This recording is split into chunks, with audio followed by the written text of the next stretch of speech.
నమస్తే G24 news కి స్వాగతం. ముందుగా వార్తల్లో ముఖ్యాంశాలు.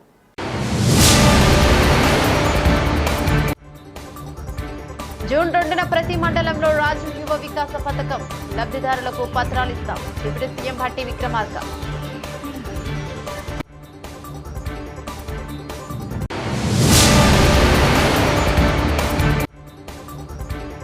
తెలంగాణలో జరిగిన గ్రూప్ 1 పరీక్షలో భారతదేశంలోని అతిపెద్ద స్కామ్ బీఆర్ఎస్ ఎమ్మెల్యే పాడి కౌశిక్ రెడ్డి.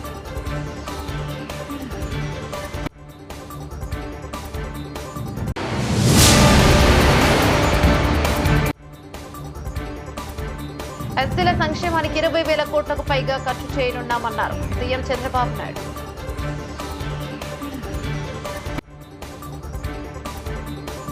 డీటెయిల్స్ చూస్తే ఎస్సీ/ఎస్టీ డిక్లరేషన్ పేరిట అంబేద్కర్ అభయహస్తమని చెప్పారు. 12 లక్షలు ఇస్తామని మల్లికార్జున ఖర్గేతో చెప్పించారు. 12 లక్షలు ఇంకెప్పుడు ఇస్తావు రేవంత్ రెడ్డి? ఎస్సీ/ఎస్టీ వాళ్లకు డబుల్ బెడ్రూమ్ కి 5 లక్షలు కాదు 12 లక్షలు ఇస్తామని చెప్పారు. ఏమైంది మీ 12 లక్షల మాట? ఎస్సీ/ఎస్టీలకు 28% ప్రభుత్వ కాంట్రాక్టుల్లో వాటా కల్పిస్తామని చెప్పారు. ఇంకెందుకు చేయలేదు రేవంత్ రెడ్డి? ఎస్సీ/ఎస్టీలకు విద్యాజ్యోతుల పథకం కింద 10వ తరగతి పాస్ అయితే 10,000, ఇంటర్ పాస్ అయితే 15,000, గ్రాడ్యుయేషన్ పూర్తి చేస్తే 25,000, పీజీ చేస్తే 1,00,000, ఇక పిహెచ్డీలు చేస్తే 5 లక్షలు ఇస్తామన్నారు. ఏమైంది అని నేను అడుగుతున్నారన్నారు BRS working president KTR. Doctor Babasaheb Ambedkar జయంతి రోజు ఖచ్చితంగా ఆ బాబాసాహెబ్ అంబేద్కర్ పేరు వాడుకొని మోసం చేసిన కాంగ్రెస్ పార్టీని అడగాలి. ఇగో మేము చెప్పిన కాంగ్రెస్ వాళ్ళు ఎస్సీ/ఎస్టీ డిక్లరేషన్ అని చెప్పిండ్రు. అందులో బాబాసాహెబ్ అంబేద్కర్ పేరు వాడుకున్నారు. ఏమన్నారు? కేసీఆర్ 10 లక్షలు ఇస్తుండు దళిత బంధని, మేము 12 లక్షలు ఇస్తాం అని చెప్పి మల్లికార్జున్ ఖార్గే సాబ్తో చెప్పించారు. చిన్న చితిక వ్యక్తి కాదు, all India Congress committee president, భారత జాతీయ కాంగ్రెస్ అధ్యక్షుడు మల్లికార్జున్ ఖార్గే సాబు చేవెళ్ళకొచ్చి ఎస్సీ/ఎస్టీ డిక్లరేషన్ అని రిలీజ్ చేసి 12 లక్షలు ఇస్తామని చెప్పిండు. నేను అడుగుతున్నా రేవంత్ రెడ్డి గారిని, 2 బడ్జెట్లు పెట్టినావు అంటే 40% టైం అడిచిపోయింది. ఇంకెప్పుడు పెడతావు అంబేద్కర్ అభయహస్తం? ఎప్పుడు ఇస్తావు 12 లక్షలు? 12 లక్షలు కాదు కదా, నాకైతే తెలుసు, మీకు కూడా తెలుసు, రాష్ట్రంలో ఉన్న దళితులందరికీ అర్థమైపోయింది. 12 రూపాయలు కూడా ఇవ్వడు వీడు, పచ్చి దొంగ. ఇంకొక మాట, 6 లక్షలు ఇస్తా అని చెప్పిండు. 5 లక్షలు కాదు డబుల్ బెడ్రూము, 6 లక్షలు ఇస్తా నేను, మిగతా వాళ్ళకి 5 లక్షలు ఇస్తా, ఎస్సీ/ఎస్టీలకు 6 లక్షలు ఇస్తా అని చెప్పిండు. మరి నేను అడుగుతున్నా ఇవాళ డాక్టర్ బాబాసాహెబ్ జయంతి సందర్భంగా, ఏమైంది నీ 6 లక్షల మాట? ఎక్కడ పోయింది? ఖార్గే గారు ఎక్కడున్నారు? రాహుల్ గాంధీ ఎక్కడున్నాడు? మీరు చెప్పిన కథలేమాయే ఎస్సీ/ఎస్టీ డిక్లరేషన్ ఇంకా చాలా చెప్పిర్రు. నేను 2 అడుగుతున్నా. ఏమన్నారు ఆ రోజు? అసైన్డ్ భూముల పునరుద్ధరణ, సమాన హక్కులు, పట్టాలు ఇస్తామన్నారు అసైన్డ్ భూములకు. మరి ఇలా భూహారతో ఏదో మొదలుపెట్టిర్రు. ఇస్తావా? అసైన్డ్ భూములకు నువ్వు చెప్పినట్టు పట్టాలు ఇస్తావా లేదా చెప్పాలి రేవంత్ రెడ్డి అని నేను డిమాండ్ చేస్తా ఉన్నా. అట్లాగే మీరు చెప్పినారు ప్రత్యేక రిజర్వేషన్లు కల్పిస్తామని చెప్పారు. అట్లాగే కాంట్రాక్టులలో కూడా బ్రహ్మాండంగా మరి జనాభా దామాషా ప్రకారం దళితులకు, గిరిజనులకు 18%, అదేవిధంగా 10%, 28% ప్రభుత్వ కాంట్రాక్టులలో కూడా మీకు వాటా కల్పిస్తామని చెప్పిండ్రు. బీసీలకు 42% అన్నారు, ఎస్సీ/ఎస్టీలకు 28% వాటా కల్పిస్తామని చెప్పిండ్రు. నేను అడుగుతున్నా ముఖ్యమంత్రి గారిని, కాంగ్రెస్ ప్రభుత్వాన్ని, మీ చేతుల లేనియేమో ఢిల్లీ దాకా పోయి ఏందో చెప్పినట్టు యాక్టింగ్ చేస్తారు. మరి ఇవన్నీ నీ చేతుల్లోనే ఉన్నాయి కదా. 18% ఇచ్చేది, 10% ఇచ్చేది, 42% ఇచ్చేది బీసీలకు, ఇవన్నీ నీ చేతుల్లో పెట్టుకొని అవి ఎందుకు చేయవు? మరి చెప్తివి కదా, నువ్వే చెప్తివి, మేము అడుగుతలేం. ఇంకొక పెద్ద మాట చెప్పిండు. అంబేద్కర్ గారు నమ్మింది, బలంగా విశ్వసించింది, అల్టిమేట్గా ఈ దేశం మంచిగా ఉండాలి అంటే అందరూ బాగుండాలి, అన్ని కులాలు అన్ని మతాలు బాగుండాలి, సమసమాజం రావాలి, కులము మతం అనే పిచ్చిలేని సమాజం రావాలని కోరుకున్నాడు ఆయన. అందుకే ఆయన నమ్మింది బలంగా విద్యను. ఆయన కానీ, జ్యోతిబా పూలే కానీ, సావిత్రిబాయి పూలే కానీ బలంగా నమ్మింది విద్యను. విద్యనే వికాసానికి దారితీస్తుంది, అల్టిమేట్గా వికాసంతోనే సమసమాజం ఏర్పడుతుంది అనేది వాళ్ళ సూత్రీకరణ. మరి మీరు చెప్పినారు విద్యాజ్యోతుల పథకం అని చెప్పింది వీళ్ళు కాంగ్రెస్ వాళ్ళు. ఎస్సీ/ఎస్టీ డిక్లరేషన్లో 10వ తరగతి పాస్ అయితే 10,000, ఇంటర్మీడియట్ పాస్ అయితే 15,000, గ్రాడ్యుయేషన్ పూర్తి చేస్తే 25,000, పీజీ చేస్తే 1,00,000, ఎంఫిల్ పిహెచ్డీ చేస్తే 5 లక్షలు. ఒక్కలకాన్ని ఇచ్చిర్రా? 2 ఏళ్ళ. ఇవాళ డాక్టర్ బాబాసాహెబ్ జయంతి తరపున నేను అడుగుతా ఉన్నా, జయంతి రోజు అడుగుతా ఉన్నా, ఎస్సీ/ఎస్టీ డిక్లరేషన్ ఒక్కటి అమలైందా? ఇలా కనీసం 0.1% అమలు చేస్తేవా? అందుకే ఖార్గే గారు మీరు చెప్పాలి సమాధానం. ఇక్కడ ఉన్న రేవంత్ రెడ్డి అంటే చిల్లరగాడు, ఆయన చేయడు మాకు తెలుసు, ప్రజలకు అర్థమైపోయింది. కానీ ఖార్గే గారు చెప్పాలి, ఆల్ ఇండియా కాంగ్రెస్ కమిటీ అధ్యక్షుడు, ఎస్సీ ఎస్టీ డిక్లరేషన్ కోసం ఆనాడు మీరు వచ్చి చెప్తే ఇక్కడ దళిత జాతి నమ్మింది, మీరు వచ్చి చెప్పితే ఇక్కడ గిరిజనులు నమ్మినరు, మీకు నమ్మి ఓటేసి ఇలా అధికారం ఇచ్చిండ్రు. రేవంత్ రెడ్డి లాంటి వాడు చెప్తే నమ్మలే. అందుకే మిమ్మల్ని పిలిపించుకున్నాడు. బీసీ డిక్లరేషన్కి సిద్ధరామయ్య గారిని, ఎస్సీ ఎస్టీ డిక్లరేషన్కి ఖార్గే గారిని, రైతు డిక్లరేషన్కి రాహుల్ గాంధీ గారిని, యూత్ డిక్లరేషన్కి ప్రియాంక గాంధీ గారిని, మొత్తం మేనిఫెస్టోకు సోనియా గాంధీ గారిని, ఉన్న కాంగ్రెస్ నాయకులందరినీ ఢిల్లీకి వెళ్ళి దించి వీళ్ళు చెప్తే నమ్మతలేరు, లోకల్ వాళ్ళు వీళ్ళు బట్టెబాజుగాళ్ళని తెలుసు కాబట్టి పెద్ద పెద్ద వాళ్ళని పిలిచిగో ఇట్లాంటి విడుదల చేసి. అంబేద్కర్ అమెరికా కొలంబియా యూనివర్సిటీలో ఉన్నత చదువులు చదువుకోవడానికి బరోడా మహారాజ్ ఆశీర్వదించి పంపారు. బరోడా మహారాజ్ ఒక అంబేద్కర్ ని దీవించి అమెరికా పంపించాం. మన ప్రభుత్వ హయాంలో ఇక 1022 పాఠశాలలు పెట్టి వేలాది మంది పిల్లలను గొప్పగా చదివించి ఉన్నతమైన చదువులకు అమెరికాకు పంపించామన్నారు బీఆర్ఎస్ వర్కింగ్ ప్రెసిడెంట్ కేటీఆర్. ఇప్పుడే నాకు డాక్టర్ ఆర్ఎస్ ప్రవీణ్ కుమార్ గారు చెప్తున్నారు, అన్న ఒకనాడు అంబేద్కర్ గారు అమెరికా పోవాలంటే, కొలంబియా యూనివర్సిటీకి పోవాలంటే బరోడా మహారాజ్ పిలిచి పిల్లగాడు చాలా తెలివైనడున్నాడు, అద్భుతాలు చేస్తాడు ఈ పిల్లగాడని చెప్పి ఆయన ఆశీర్వదించి బాబాసాహెబ్ నానాడు కొలంబియా పంపిండన్న. కానీ ఆయన బరోడా మహారాజు ఒక్క అంబేద్కర్ గారికి ఆయన దీవెన ఇచ్చిండు. కానీ మన ప్రభుత్వంలో మనం వేలాది మంది పిల్లల్ని అమెరికా పంపినాం, వేలాది మంది లక్షలాది మంది పిల్లల్ని పటిష్టమైన పునాది 1022 పాఠశాలలు పెట్టి ఒక్కొక్క పిల్ల మీద పిల్లోడి మీద భారతదేశంలో ఏ ప్రభుత్వం ఖర్చు పెట్టదు. నెలకు 10,000 రూపాయలు, సంవత్సరానికి 1,20,000 రూపాయలు ఖర్చు పెట్టి నీకు బట్టలు, పుస్తకాలు, బ్యాగులు, సాక్స్, బూట్లతో సహా మొత్తం ప్రభుత్వమే అమ్మ అయ్యా మొత్తం అయ్యి తల్లి తండ్రి అయ్యి వారిని ప్రపంచంతో పోటీపడే పౌరులుగా తర్ఫీదునిచ్చి హిమాలయాలు ఎక్కించినా లేదా కోడింగ్ చేపించినా మరి అంబేద్కర్ ఆలోచన విధానాన్ని, ఆశయాన్ని ఆచరణలో చూపెట్టిన నాయకుడు మన నాయకుడు కేసీఆర్ గారు. జూన్ 2న ప్రతి మండలంలో రాజీవ్ యువ వికాస పథకం లబ్ధిదారులకు పత్రాలు ఇస్తాం. ఆ తర్వాత 3 నుండి వారం రోజుల పాటు వారికి ట్రైనింగ్ క్లాసులు ఇస్తామన్నారు deputy CM Bhatti Vikramarka. June 2వ తారీఖు నాడు ప్రతి శాసనసభ నియోజకవర్గంలో మండలాల వారుగా శాంక్షన్ లెటర్లు ఇస్తూ 9వ తారీఖు లోపల అన్ని మండలాల్లో శాంక్షన్ లెటర్స్ అందించే కార్యక్రమం కూడా అయిపోతుంది. శాంక్షన్ లెటర్లు ఇచ్చిన తర్వాత వారు ఎంచుకున్నటువంటి స్వయం ఉపాధి పథకానికి సంబంధించినటువంటి స్కీమ్కి ఒక కనీసం 3 రోజులు తగ్గకుండా వారం రోజులు ఉండేటట్టుగా ఒక ట్రైనింగ్ ఓరియంటేషన్ ప్రోగ్రాం కూడా వాళ్ళకి ఇచ్చి వాళ్ళు ఎంచుకున్న పథకాన్ని గ్రౌండింగ్ చేసేటువంటి వ్యవస్థని కూడా రాష్ట్ర ప్రభుత్వం ఇప్పటికే ఒక యాక్షన్ ప్లాన్ తయారు చేసి పెట్టింది. తెలంగాణలో జరిగిన గ్రూప్ 1 పరీక్షల్లో భారతదేశంలోని అతిపెద్ద స్కామ్ జరిగింది. ఒక వరుసలో హాల్ టికెట్ నెంబర్ ఉంటే 654 మందికి ఒకటే మార్కులు వచ్చాయి. ఇంకో వరుసలో హాల్ టికెట్ నెంబర్ ఉంటే 702 మంది అభ్యర్థులకు ఒకటే మార్కులు వచ్చాయి. ఇది ఎలా సాధ్యం? బీజేపీ నాయకులకు తెలంగాణ యువత పట్ల చిత్తశుద్ధి ఉంటే వెంటనే గ్రూప్ 1 పరీక్షల స్కామ్ పై సిబిఐ విచారణ జరిపించాలన్నారు బీఆర్ఎస్ ఎమ్మెల్యే పాడి కౌశిక్ రెడ్డి. నీకు ఏమంటారు, రెడీ అయింది ఇది అంత స్కామ్ అంటారు. నేను this is the biggest scam ever. అసలు 563లో మీకు ఒకటే చెప్తున్నా, మీకు సెంటర్లతో సహా చెప్పిన ఇంతకుముందు కోటి ఉమెన్స్ కాలేజ్లో ఉన్న సెంటర్ 18-19 సెంటర్లో 1497 మంది రాస్తే 74 మంది వస్తే ఉద్యోగాలు అందులో ఉట్టి మహిళలతోనే ఎందుకు రాపిచ్చిర్రు? అలా పురుషులు అబ్బాయిలు ఎందుకు లేరు? What is the interest? ఏ సెంటర్లైనా అబ్బాయిలు అమ్మాయిలు కలిసి రాస్తారు. What is the interest? ఇది పెద్ద స్కామ్ భయ్. వాళ్ళు రెడీ అవుడైంది.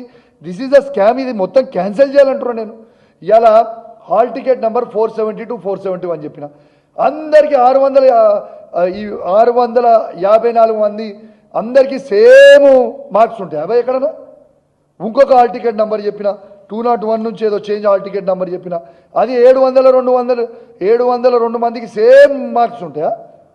ఎట్లా వస్తాయి సేమ్ మార్క్స్? ఒక్క మార్కు తప్పు లేకుండా సేమ్ మార్క్స్ ఉంటాయా? అది ఎట్లా సాధ్యము?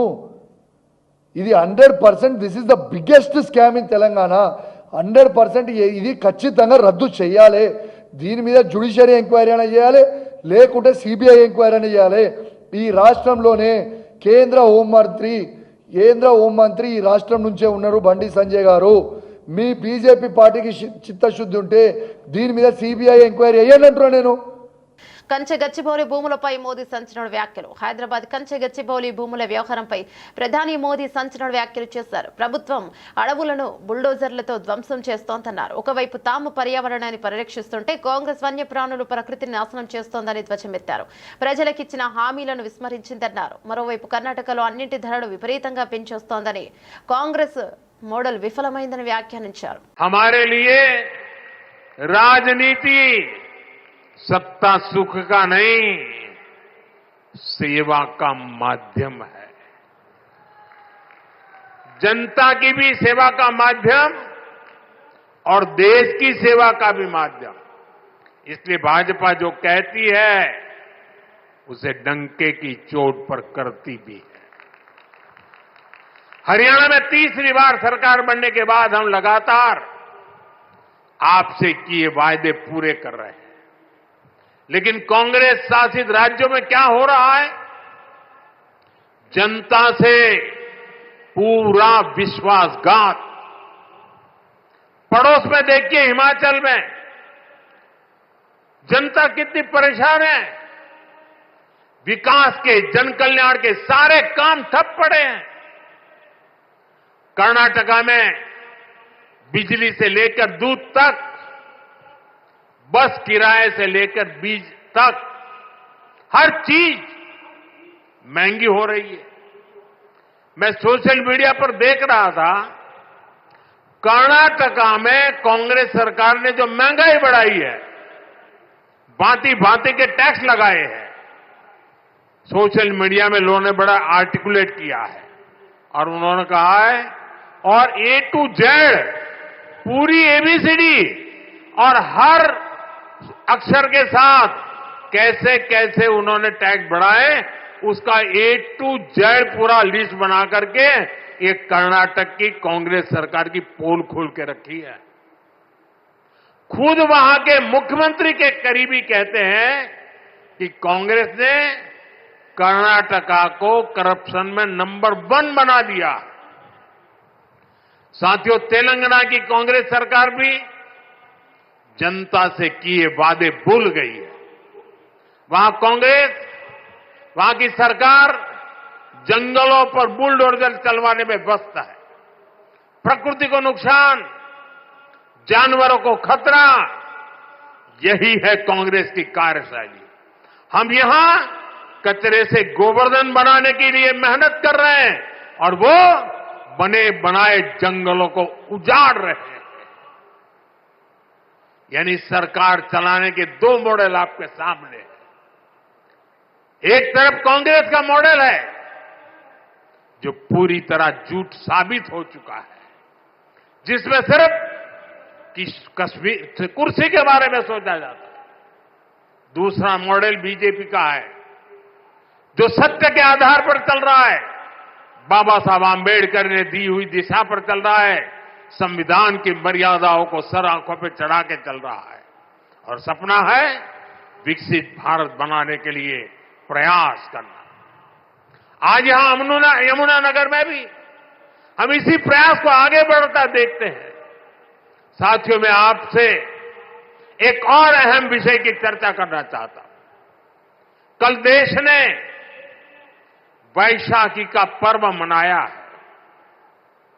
कल ही जलियांवाला बाग हत्याकांड के भी 106 वर्ष हुए हैं. इस हत्याकांड में अपनी जान गंवाने वालों की स्मृतियां आज भी हमारे साथ है. కాంగ్రెస్ పార్టీ మాజీ ఎమ్మెల్సీ రాములు నాయక్ కోడలికి గ్రూప్ లోన్లో అక్రమంగా ఫస్ట్ ర్యాంక్ ఇచ్చారన్నారు బీఆర్ఎస్ ఎమ్మెల్యే పాడి కౌశిక్ రెడ్డి. ఇక ఇంకొక పెద్ద దొరికిపోయారు అడ్డంగా ఎక్కడదా అనేది మీకు ఇప్పుడు చెప్తా.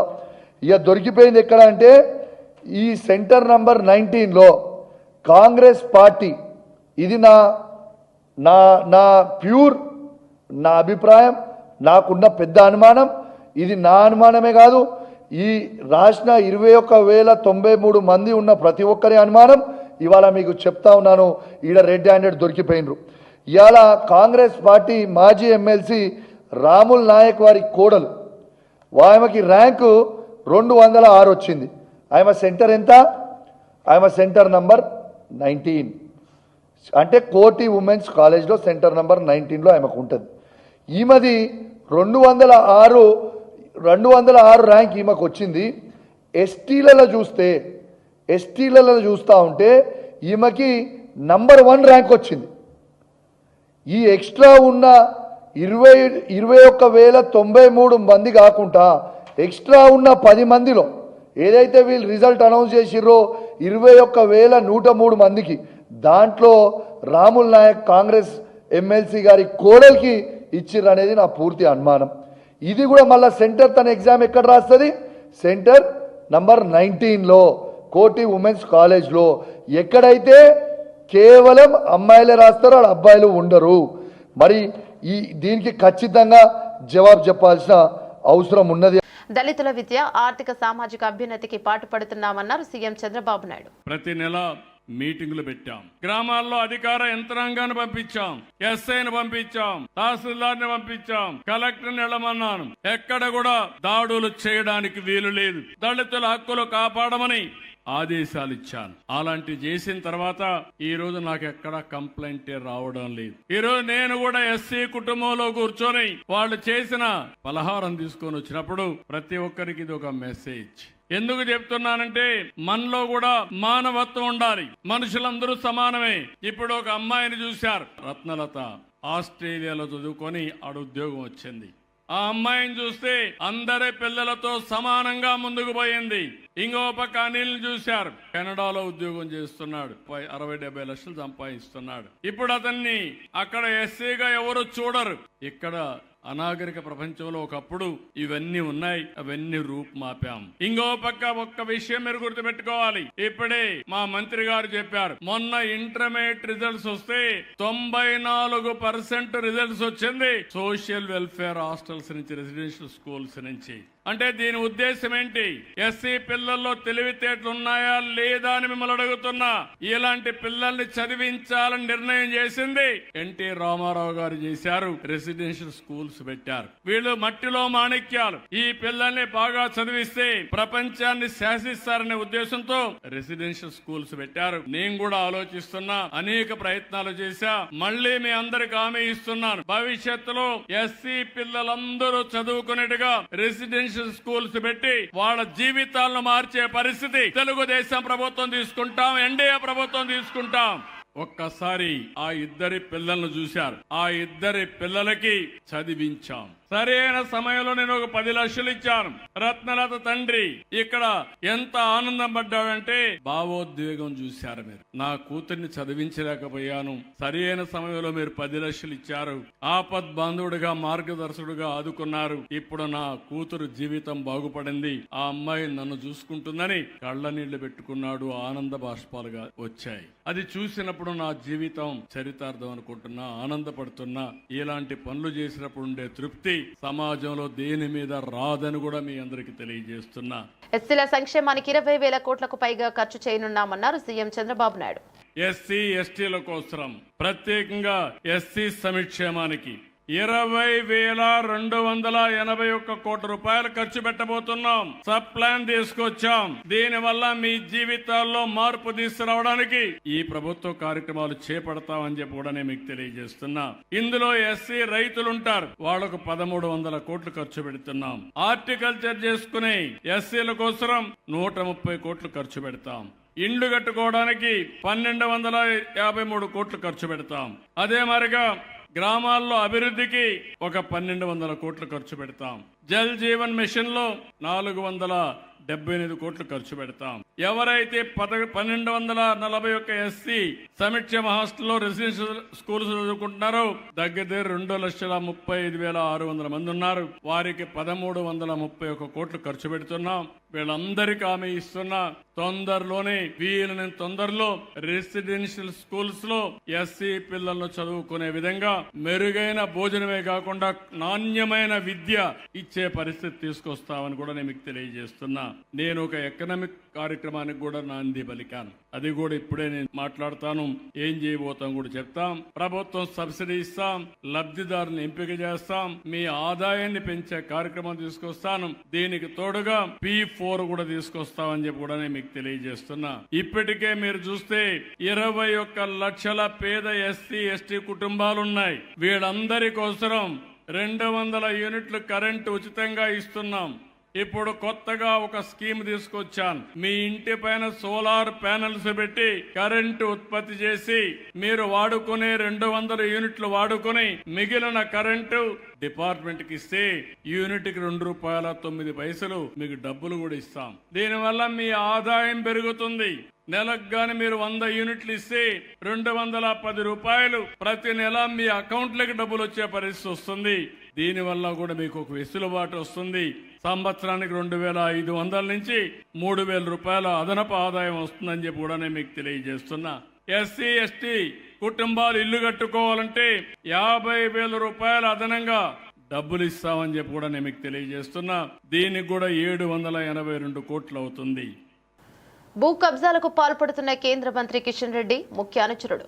హైదరాబాద్ అంబూర్పేట్ నియోజకవర్గం గోల్నాక డివిజన్లోని కాదరాబాగ్ ప్రాంతంలో నివసించే కె వినయ్ అనే వ్యక్తికి చెందిన 80 గజాల భూమిని కబ్జా చేసిన కిషన్ రెడ్డి ముఖ్య అనుచరుడు. గోల్నాక బీజేపీ మాజీ అధ్యక్షుడు మూల రవీందర్ గౌడ్ అర్ధరాత్రి 2 గంటల సమయంలో బాధితుడు వినయ్కి చెందిన భూమిలో రేకుల షెడ్లు వేసిన రవీందర్ గౌడ్ మా భూమిని ఎందుకు కబ్జా చేశారని అడిగినందుకు రవీందర్ గౌడ్ 50 మంది అనుచరులను ఇంటికి పంపి తీవ్రంగా కొట్టారని బాధితుడి కుటుంబ సభ్యులు ఆవేదన వ్యక్తం చేశారు. కేంద్ర మంత్రి కిషన్ రెడ్డి వెంటనే జోక్యం చేసుకుని తమకు న్యాయం చేయాలని కార్పొరేటర్ అభ్యర్థిగా పోటీ చేస్తున్నట్లు చెప్పుకుంటున్న రవీందర్ గౌడ్ ను పార్టీ నుండి బహిష్కరించాలని బాధితుడు డిమాండ్ చేశాడు. అడిగితే దౌర్జన్యం చేసి ఇక్కడ వచ్చి నిలబడితే కూడా ఎలా కొడుతున్నారు. మా బాబు వచ్చినా కొట్టిండ్రు ఒకసారి ఇక్కడ. దానివల్ల మాకు చాలా ఎఫెక్ట్ అవుతుంది. వీళ్ళతోని బస్తీలో కూడా కొంచెం చాలా ప్రాబ్లం చేస్తున్నారు. 50 మంది వచ్చి ఇంటి మీదకి మొన్న మేము రెండింట్లు ఉంటాము. రెంట్ కాడికి వచ్చి గొడవ చేసి చాలా మా బాబుని చాలా కొట్టిర్రు. బస్తీ వాళ్ళందరూ కలిసి కొట్టిర్రు మా బాబుని. అయితే ల్యాండ్ వదిలేసి వెళ్ళిపోవాలనేసి నా పేరు లత. నేను అంబర్పేట వాస్తవ్యురాలిని. మంత్రి పదవిపై కోమటిరెడ్డి రాజగోపాల్ రెడ్డి అభిప్రాయం వ్యక్తం చేశారు. ఆయన వ్యక్తిగత అభిప్రాయం, నాకు తెలిసి జానారెడ్డి ఫలానా వాళ్ళకు మంత్రి పదవి ఇవ్వొద్దని ఎక్కడా అనలేదన్నారు. టీపీసీసీ అధ్యక్షుడు మహేష్ కుమార్ గౌడ్. కోమటిరెడ్డి అభిప్రాయం నా వ్యక్తిగత అభిప్రాయము, రాజగోపాల్ రెడ్డి గారి అభిప్రాయం వ్యక్తిగత అభిప్రాయము. మా పార్టీలో ప్రజాస్వామిక స్వేచ్ఛ ఎక్కువ. జానారెడ్డి గారి గురించి మాట్లాడారు. జానారెడ్డి గారు ఏమైనా స్పందించినారా? ఇవన్నీ నడుస్తూ ఉంటాయి ప్రజాస్వామ్యాల్లో. జానారెడ్డి గారు నాకు తెలిసి ఫలానా వారికి మంత్రి పదవి ఇవ్వద్దని రాసినట్టయితే నాకు తెలియదు. ఫలానా వాడికి ఇవ్వద్దని ఎక్కడ రాసినట్టు చూడలే నేను. తప్పు రంగారెడ్డి ఆయన ఎవరికి ఏమని రాసినారో నాకు తెలియదు, కానీ ఎవరికైతే ఇవ్వద్దని రాయలేదు. నేను సమర్థించిన తర్వాత సంగతి. నాకు తెలిసి ఫలానా వాడికి ఇవ్వద్దని అయితే రాయలేదు ఆయన.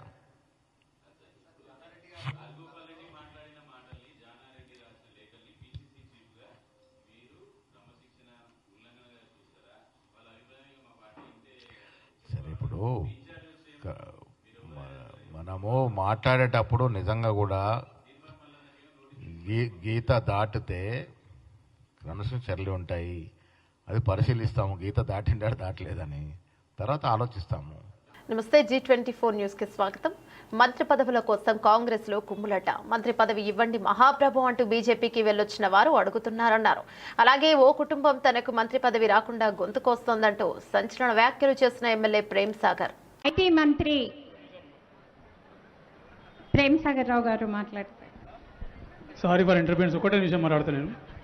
ఇక్కడ అన్ని వేదికలలో ఇంద్రవెల్లికి ఏది కానివ్వండి, మంచిరాల వేదిక కానివ్వండి, పాదయాత్ర కానీ ఎక్కడ కానీ ఒకటే మాట్లాడడం జరిగింది. 76 సంవత్సరాల నుంచి మా ఉమ్మడి జిల్లాకు అన్యాయం జరిగిందని చెప్పి, ఇవాళ గడిచిన 25 సంవత్సరాల నుంచి వాయిస్లెస్ పీపుల్, ఆదివాసీలు కానివ్వండి, దళితులు కానివ్వండి, లేకపోతే ఇంకా వాళ్ళతో ఉన్న మైనార్టీస్ కానివ్వండి, ఆదివాసీల గొంతులేని వాళ్ళకు గడిచిన 25 సంవత్సరాల గొంతు నేను చేస్తున్నా. ఇవాళ నా గొంతు నొప్పి ప్రయత్నం చేస్తుంది. ఇవాళ మొన్న వచ్చిన వాళ్ళు ఒకటే గుర్తుపెట్టుకోండి, పార్టీని కష్టకాలంలో ఎవరు కాపాడుకున్నాడు, పార్టీని పట్టుకుని ఎవరు చేసిండ్రు, ఇంద్రవెల్లి మీటింగ్ ఎవరు పెట్టిండ్రు, కడిగారు మీటింగ్ ఎవరు పెట్టిండ్రు, వీళ్ళంతా కడిగారు మీటింగ్ ఎక్కడ పోయిండ్రు. ఇవాళ ఇంద్రవెల్లి మీటింగ్ మంచిగా ప్రజలు లేరా, ఈ జిల్లాలో ఉన్న ఆదివాసులు రాలేదా, అన్ని మాత్రాలు బదలొచ్చిండ్రు. మీరు మాట ఇవ్వడం జరిగింది, మీరు ఎవరికి చెప్పినా నాకు బాగలేదు. ఒక్కరు మాత్రం గుర్తుపెట్టుకోండి, నాకు అన్యాయం జరుగుతుంది భరిస్తా, కానీ మా ఉమ్మడి జిల్లాకు అన్యాయం జరిగేటప్పుడు భరించే ప్రసక్తే లేదు, ఏ పరిస్థితుల్లో భరించాం. దానికోసం ఇది ఉద్యమాల గడ్డ, రాష్ట్రంలో ఉద్యమాలు 1978 నక్సలైట్ ఉద్యమం కానీ ఉద్యమాలకు ఇది పూరిటి గడ్డ. ఈ గడ్డ నుంచి ఉద్యమాలు వేసినాయి కాబట్టి ఇవాళ నిన్నొచ్చి మొన్నొచ్చి ఉన్న పార్టీలను తిరిగొచ్చి పార్టీలో ఉండే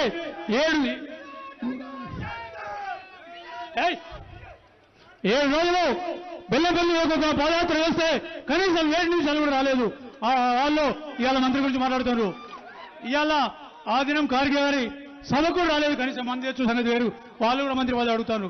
మొత్తం టీఆర్ఎస్ 2 సార్లు, బీజేపీ అన్ని పార్టీలు తిరిగి వచ్చిన ఎవరైతే ఉన్నారో వాళ్ళు కూడా ఇవాళ మంత్రి పదవి అడుగుతున్నారు. వాళ్ళు ఒక కుటుంబంలో 3 అయిపోయినాయి, ఇంకోటి ఇచ్చేస్తే జిల్లాను కాంగ్రెస్ పార్టీ వాళ్ళు దత్తత చేసి అమ్మజేయింది. అప్పుడు కానీ ఈ జిల్లా ఉమ్మడి జిల్లా అనేది తెలుస్తుంది మీకు.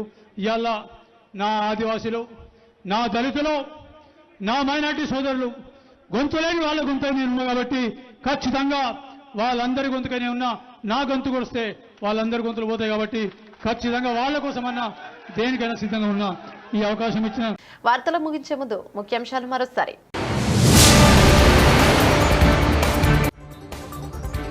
జూన్ 2న ప్రతి మండలంలో రాజు యువ వికాస పథకం లబ్ధిదారులకు పత్రాలు ఇస్తాం. Deputy CM Bhatti Vikramarka.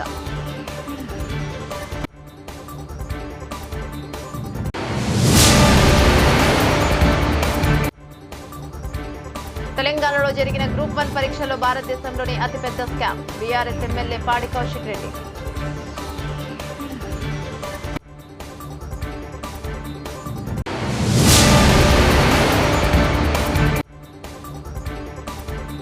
ఎస్సీల సంక్షేమానికి 20,000 కోట్లకు పైగా ఖర్చు చేయనున్నామన్నారు సీఎం చంద్రబాబు నాయుడు.